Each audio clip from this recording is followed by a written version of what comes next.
Hello and welcome to one of the tutorials videos for how do you play Spire of Sorcery.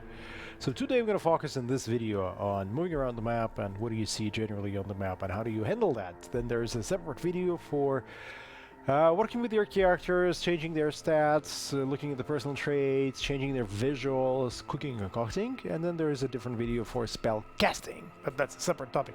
So in this video I'll try to be under 10 minutes for just explaining you the basics of moving around the map. Here is your character, and your character has move points. So these are the 5 move points that you have to move in each and every day. Here's the current day, today is the first day, and here's the current season, which is the maiden moon, and every season lasts for a certain period of time. In this case, maiden moon will last for 6 days. Why does it matter? Because depending on the season, certain resources and creatures spawn, propagate, and certain weather effects are triggered. As you will play game, you will discover more. So to move, you use the left mouse button key. For information about the hacks, you press right mouse button. Here we see that this is just plains, nothing happening here. Here we see that this is a forest. If you click on the hacks with the party, you can see that this party is currently alert. It has 3 creatures, and here's the names of all those creatures. So you can go to the encyclopedia and check each of them out. It'll display the information that you currently know. So if you know that that creature has a certain attack, it will show you. If not, it'll have a question mark.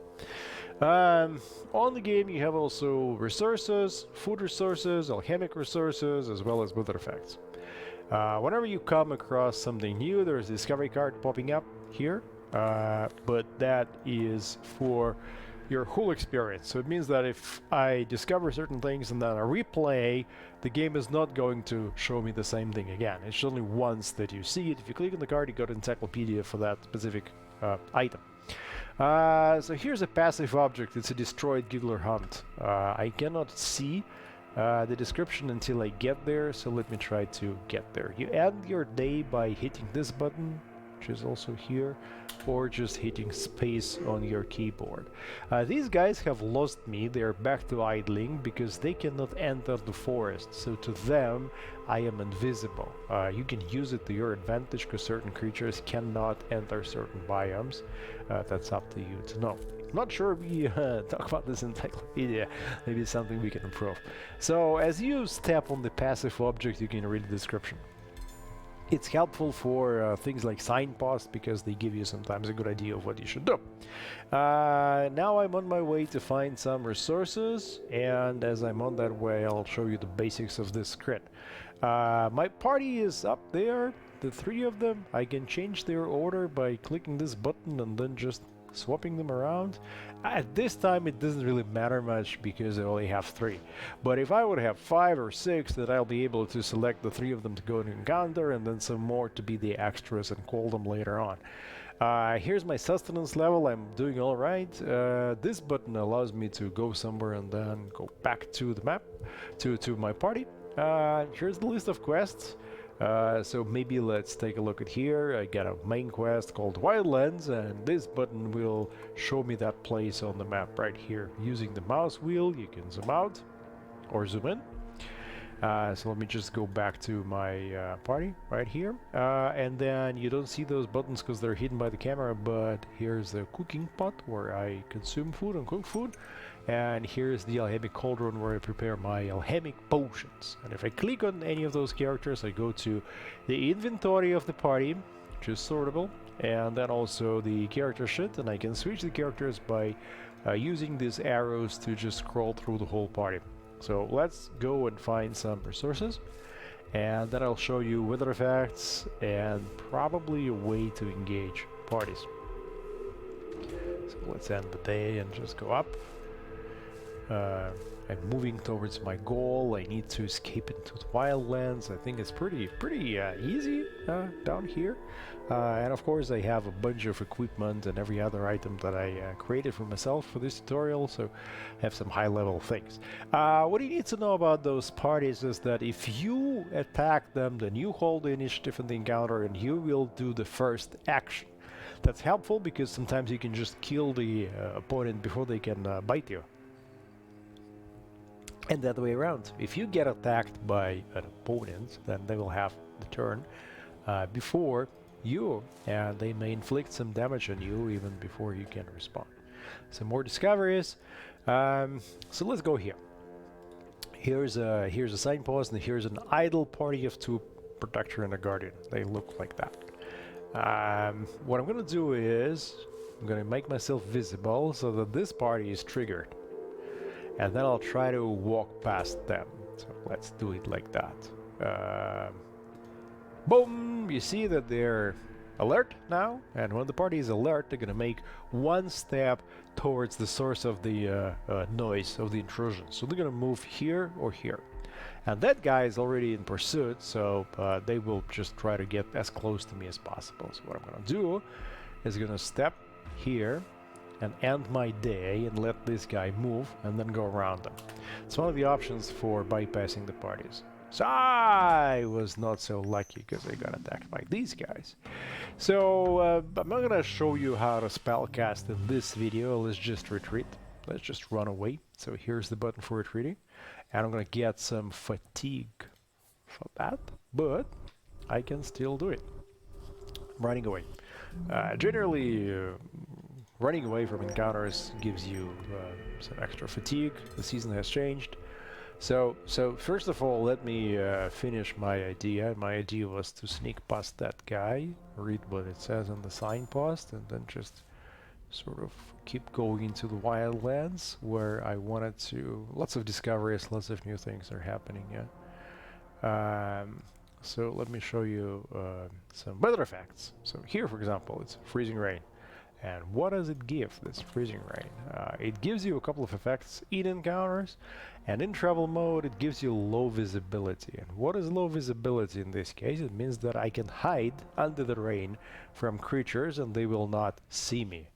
And these guys cannot go into the plains, so I'm pretty well protected against them. And that upstairs is the quest marker. This is where my main quest is taking me. So you may have seen a quick notification in the flash that I am hungry. It means that I need to go to my cooking pot and see that my sustenance is at 0. So every day characters consume sustenance, they eat food, and to charge up you need to consume cooked food, and then the whole party supply goes up. So my supply is at 0 and my guys eat 5 points a day. Why? Because one character, I think, she eats sparingly, so she eats only 1 point a day. These 2 eat 2 points a day. So I'm gonna choose the food. The food is pretty weird. Like, here's the pulled cartilage and here's the soup of bone marrow, because mages initially they are not hunters, they're not fishermen, so they're just picking up whatever crap is in the forest or in the plains or in the wetlands. And here you can see the tastiness. So the tastiness affects the mood.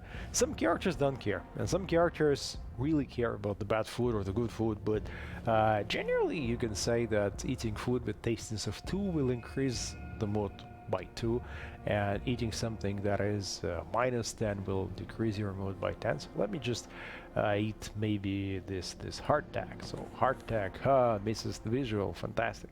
So let me eat maybe grilled ribs. Oh, okay, also okay, fine. Eating that, and it's gonna give me 50 sustenance points and 5 tastiness of 5, so my mood goes up by 5. Yeah, let's do it. Ta-da! Everyone's happy, and my sustenance went up to 5, so I'm good for 10 days. What else do you need to know? When you jump on the active objects, let's say here on this party, the encounter immediately starts. If you go over an object like a barrows or a corpse, here's a food resource, you can see. Yep. And here's alchemic resource. So resources spawn in different seasons. You can play with the settings as you start the campaign to have more resources or less resources. Of course, it defines the difficulty of your campaign. Just, step on them to pick them up. And I'm trying to find some location for you guys so you can see that you have a choice of entering it. Yeah, there we go. There's the battle full of terrors. Yep, that is it. And when I'll step here, you can see that it's protected by a sorrowful shadow.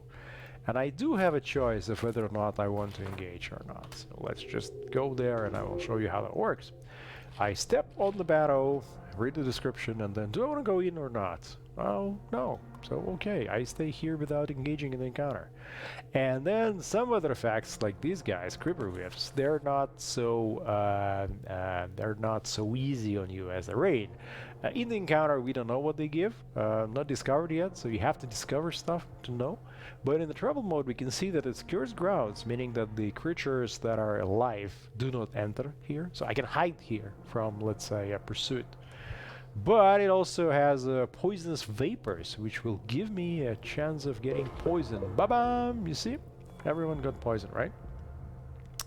And that's my resistance to poisons, and that's poison, and, well, that's my current value. I'm pretty hard to poison. So the thing about why I wanted to show this to you is that in the travel mode, if you have any poison or if you have any infection, it propagates. It rolls the dice every day.